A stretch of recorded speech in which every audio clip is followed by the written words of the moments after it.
Hey guys, welcome to Reddit Lane. So, TikTok is super messy. There's always something crazy going on TikTok, but I love TikTok. Messy talk is a part of my algorithm. I'm always watching TikTok videos. One creator on TikTok who's not necessarily, well, not normally a part of messy talk is Nara Smith. And Nara Smith is a content creator who's pretty huge on TikTok. She has over 7 million followers. I've been following her for a while. I'm going to say some months, but I really enjoy watching her videos. They're really good. What makes her videos unique is that she does recipes from scratch.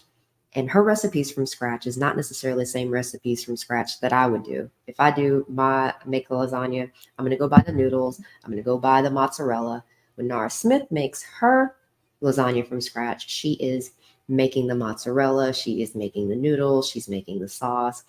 And that's what makes her videos unique. That and the way that they're filmed. So she cooks in designer gowns. She has her husband there looking at her lovingly. She does the voiceovers, and they're really good. It's really good content. She's married to Lucky Blue Smith, who is also a model. They're both models. Lucky Blue Smith is actually part of a family, all of his siblings are models, and they all have very unique names. Piper America and Daisy Clementine are just examples of his siblings' names. And they've continued this tradition with their children. They have 3 children, Rumble Honey, Slim Easy, and Whimsy Lou. So all of their children have very unique names. Nara has had a little bit of controversy surrounding her because of her association with the Mormon church. I believe that Lucky Blue Smith and she are both Mormons. They don't promote that necessarily on their videos. They do talk about going to church. They talk about reading Bible verses, but they don't necessarily, to me, or from what I've seen, promote Mormonism on their videos. And that tends to be controversial just based on the fact that we know how the Mormon church feels about Black people. And Nara Smith is biracial, or I think one of her parents is Black. So, there's a little bit of, it doesn't really resonate very well with her audience that she would be promoting such. There's also the idea that she promotes a trad wife lifestyle. And a trad wife is a person that takes on the traditional wife roles, which tends to be the woman is taking care of the children and cooking, taking care of the home, while the man is more of the provider. And although that may not be what's actually going on for them in real life, because she is a working model, he's a working model, she's also a content creator, he's a content creator. So they're both working. What their videos portray doesn't really promote that sort of lifestyle. It promotes her being the one that's cooking, even though he does cook sometimes. And you do see her having videos where she's going out on modeling shoots and she's doing things like that. But they say the aesthetic of it is kind of trad wife. And so there's been some controversy surrounding her there. But the biggest controversy that she's had so far is another content creator who's come out by the name of Onewza. I'm less familiar with Onewza's content because I wasn't a follower of hers, but I did go out and look at her videos once I saw that this was happening. And I like them. I think her videos are really good. I actually followed her after I saw this. She has like maybe 500,000 followers, which is really big. Not quite as big as Nara, but it's really big. But she recently came out with a video claiming that Nara Smith was stealing her content. She claims that Nara is using her ideas and that she's stealing her content, and she can see where she creates a video one day, Nara Smith a few days later creates a video with the same theme.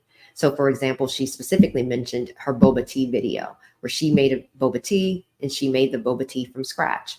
Nara Smith a couple of days later makes boba tea and she's making the boba from scratch. And so she's saying that she's seeing this happening over and over again, and she feels compelled to speak out about it because she's getting tired of it. She sees it. She knows that she's in South Africa. So in South Africa, apparently, they're not able to make money from their content. And so she's upset because Nara Smith is actually making money from the content that she says that she's stealing from her. And Twitter, which can be pretty messy as well. Someone went and found receipts. So Nara Smith did respond to someone saying, hey, you stole Onewza's boba tea recipe or her video or her content idea.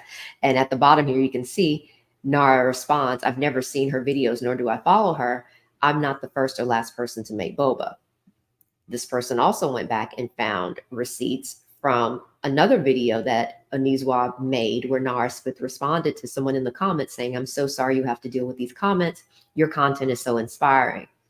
And you can see Onewza says, "Thank you, Nara." So clearly, Nara knows who Onewza is and she finds her inspiring. So this comment at the bottom where she says she's never seen her videos, it can't be true. So these things are all coming out. Everybody's talking about it. There's a lot of buzz surrounding it because you have these really staunch Nara Smith fans who, are ride or die for Nara Smith because they love her so much and they love her content so much. But you also have people who are looking at the opposite end of the spectrum who say, hey, we got to look into this. We got to look and see what these videos are like. Or is she really stealing content? And then you also look at it from the perspective of what's actually stealing content and what's getting inspiration from content. Because there's a lot of people that promote or have similar content on all social media, right? So you have people that do YouTube videos that are very similar to other people's YouTube videos. You have Instagram posts that are very similar to other people's Instagram posts. I was looking the other day and I was on Instagram and I saw two people that made the exact same comments to the same post. One was in the shade room and the other was in neighborhood talk. It was the same post and the person said the exact same thing. So I think it was the post about Kanye West and his wife. And someone said, does she ever wear clothes? And then at the very bottom underneath there, you have someone else that said the exact same comment and they were back to back. So it was really weird. It's like, are people having the same ideas or did they see that comment and it got a lot of likes? So then they decided to make the same comment.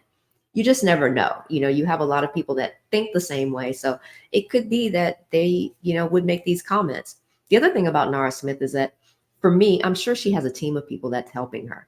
So when she's making these videos, she has 3 children. She has a home. She's also a model. I know that she has some help in making these videos. Someone is giving her content ideas. Could it be that someone on her team is watching these videos and coming up with content ideas for her and getting this? Because I'm sure she's not just the only person who's coming up with these ideas. I know she has a team of people doing this, but I don't know. So fast forward, after all of this goes on, the buzz is out about these two. We have, the promoters of Onewza, people who are supporting Nara Smith, and it's kind of coming to a head. So Nara Smith does respond. And I believe this was yesterday that she responds to Onewza's claims. And in it, she sends a letter to Onewza. And she says, Dear Onewza and Mola, I hope this email finds you well. I'm writing to address a serious matter regarding your recent statements accusing me of stealing your content. You have publicly claimed that I stole your videos related to boba tea and mozzarella cheese, which is untrue and damaging to my reputation. These allegations are entirely false. The videos in question are not my original creations, and I have all the necessary proof of this on the social media platform TikTok. Your false accusations have caused significant harm to my personal and professional reputation. This email serves as a formal notice that if you do not retract your statements and cease making these defamatory claims immediately, I will have no choice but to pursue legal action against you for defamation of character. I strongly urge you to take this matter seriously and to address it promptly to avoid further legal consequences. I expect your prompt response and a public retraction of your false claims. So, Onewza did take down the first video that she made with those claims, but she has another subsequent video where she says basically the same thing. You're stealing my content. I have proof of it, and that's just it. And those videos, as I know, as of yet, have not been taken down. So I'm not sure where it's going to go with this, but you guys let me know your thoughts in the comments. Are you team Nara Smith or are you team Onewza? And what do you think about the whole thing? What do you think about the idea of people stealing other people's content or just getting inspiration from it? All right. Thanks, you guys. Thanks for watching. Thanks for listening. I'll see you guys later.